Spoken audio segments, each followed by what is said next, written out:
Andy Stevenson at Team KF ahead of Cage Warriors 153. I've got Leon Hill, the professional, beside me here, who's got a fantastic matchup against Marcin Zembala, a domestic showdown coming up on Saturday the 29th of April. Leon, the last time I suppose we heard of you in a Cage Warrior sense was Ian Gary was fighting. Ian Gary was a Team KF fighter at the time, and you were kind of in the background of his interview with Sean Sheehan for SevereMMA, and then all of a sudden you're making your pro debut on short notice. You know, someone pulls out, you step in. It didn't go your way that night, but is it kind of mad to think like that was what, almost 2-3 years ago now? Kind of crazy that it's taken. I thought we would see you sooner in Cage Warriors again. Yeah, Andy. So obviously made me pro debut in short notice, but the opportunity came knocking. Was training flat out at the time. Chris thought it was a good matchup. We could win, get the job done. Stylistically, he liked the matchup, so we jumped on the opportunity. Came up short, but went back to the drawing board, and now coming back with vengeance. You know. So you know, there was a period of inactivity then for a while.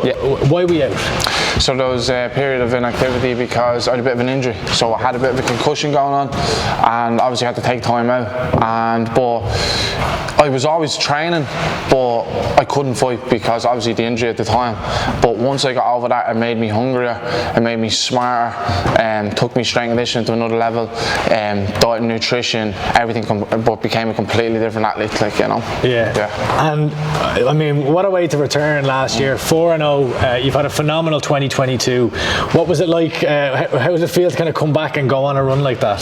Yeah, I felt amazing. It was a long time coming, to be honest, Andy. I felt it was a long time coming. I was doing a lot of visualization, and I knew once I got back and hit the ground running, I was going to take them all out, you know. So yeah, did you, like, to me, you looked at a different level, to be honest, to the opponents you were facing. Did you feel that way too? I felt that as well, but it was just nice to kind of get into some local shows and just get the feet underneath me, because obviously made the pro debut in such a short notice and such a big show, so it was nice to get them couple of local shows. I know the opponents, I felt like they weren't on me a level, but it boosted my confidence to now go in to the highest level in Europe and show me skill sets. So, looking back, I know, like you said, it was a learning moment, but was it not, like, are you happier almost that you didn't kind of, not that you didn't get the win, but like that you got to have that experience of not just going immediately as a pro into Cage Warriors and kind of being on that level versus being able to kind of, as you said, showcase. I know exactly what you're saying. Yeah, look, I believe everything happens for a reason, and I came up short for a reason, and it's shown now. Look, I took me time, that injury happened. I believe that was for a reason as well, to slow it down for me. And I was always training, I was always learning, and it just made me way hungrier, Andy, to get back in, you know. Coming back from a concussion and an injury like that, is that a difficult thing to do mentally as well? It was, to be honest, it was in a dark place, Andy. It was a tough time. I wasn't sure at one stage. It was kind of questioned, am I going to fight again, because it was that bad at one stage. But the fella that was looking after me, his name was Mark, he told me, no, look, listen, we're going to get you back to full recovery. He goes, you know the consequences that come with fighting. I'm going to get you back to full health, but you know the consequences, you know the high risk sport you're in. But like, I just believed in what he was saying to me, and I knew it was destiny for me to come back and hit the ground running, Andy, you know. Yeah, I mean, it sounds like a very daunting thing to face when you're like, you know, I've following you on Instagram. I was saying to you, you just seem like the most dedicated athlete when it's your vitamins, your water, your electrolytes. It's a bit much over the top, but like at the end of the day, like, look, I'm training 2-3 times a day. My body's getting ran into the ground. I need to be, something's got to give. Do you know what I mean? So I need to be proper hydration, proper sleep, proper nutrition to make sure it's balanced out, so I can constantly push day in, day out, you know. So. Yeah, you said you were in a dark place. You know, when you're thinking, I don't know if I'm going to be able to fight again, did you have like an exit strategy or a backup plan? No, Andy, I never had a backup plan. This was always just plan A for me. I never really had plan B. It was always, from a young age, fighting was everything to me. I always knew this is what I was meant to do. And I'm just blessed to be able to come back from the concussion, and as you said, good year last year, 4-0, and now back to full health, perfect, good to go. Yeah, you said, you know, it was always fighting for you growing up. You grew up in Drogheda, right? I grew up in Drogheda, yeah. Yeah, what was that like? And like, were you fighting for sport? Were you fighting outside the cage? So yeah, would have got into a bit of bother in the likes of school and that, and then obviously just like mates I hung around with, we kind of just always seemed to get into a bit of bother. And as you know, Drogheda area, like you're either good at two things, good at drinking or good at fighting. It's one or the other down that way. Some lads love the drinking party, other lads sports, fighting, football, you know. So at a young age, I started very young at like 13, 14, but obviously got into the partying side of it and that, and then obviously knew, look, this partying isn't for me. I want to excel in this sport. So. Yeah, I've spoken with Kieran Clark a number of times as well from Drogheda. Did you find it difficult to kind of, I guess, find that path, or like was it necessary for you to kind of find sport? I was always involved in sport from a young age, and I always knew to myself I always just got that feeling I was going to do something in sport. Don't just that inside feeling. But obviously, look, distractions come with mates and partying and just growing up as a teenager. But I knew I had to take a step away in order to excel in the sport, you know. So yeah. What do you put your dedication down to? You know, we talked about, you see, like you're absolutely shredded. I was watching his spar up there just before. You can probably hear anyone listening. The lads upstairs. Stops. It seems like it's a race between Taka and yourself to the lowest body fat percentage at the moment. Taka is just genetically gifted.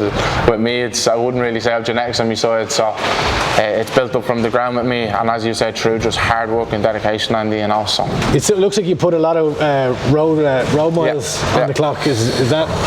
That's something I've always done from a young age as well. I've always ran a lot. Like I would have got slagged a good bit younger from like the my dad, and that he would have like seen me like all the relations would have seen me out running around Jordan, and they just put down the window and say, "Run, Forrest, run." So it was always something I just ran loads, like.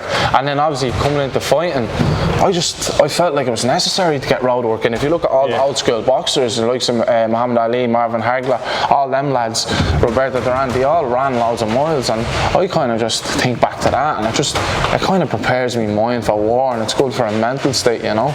Do you feel like that's been, playing out to your advantage? We talked about 2022, 4 fights, 4 finishes, and you kind of went through lads like a buzzsaw. Do you feel like your condition plays a big part in that? Oh yeah. I feel like once I push the pace, lads can't hold that. Like that last camp or the camp before, I think I got my resting heart rate down to like 32 beats or 31 beats per minute.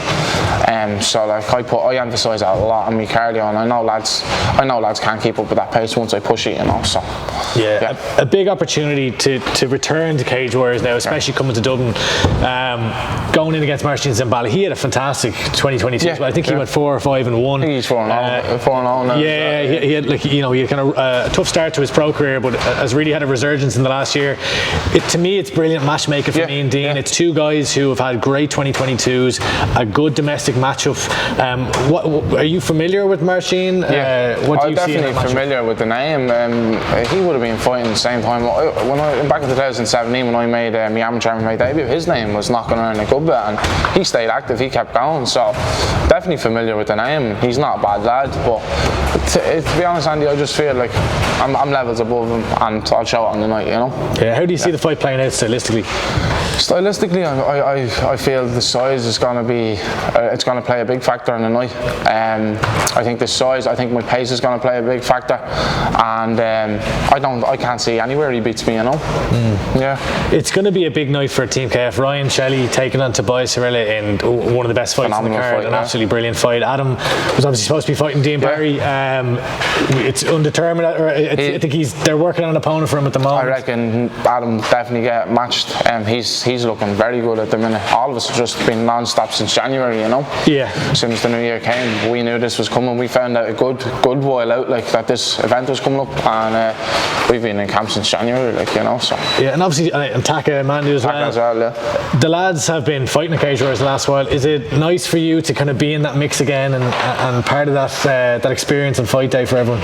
Yeah, for sure. I've been looking at the lads, the likes of Amran, James, as you said, the Shelleys, Taka, all signed the Cage Warriors a good while now, and I knew this, like, me and Chris were kind of having chats about where to go, and maybe go, like, just I'll keep your options open, but I wanted Cage Warriors because it's the best platform to the UFC, and I didn't get in this at a young age for Bellator or any of these other promotions. I got in this for the UFC. That's my dream. So when I look at all the lads coming up and winning, James, ex-champ, Amran, you've seen his finish back in Paddy's Day in London, and then just looking at the lads run, like Ryan 6-0 now in Cage Warriors, it's giving me drive, and I always knew that I was coming towards this, you know, and now I'm here, and I just can't wait to get in the 29th of April, you know.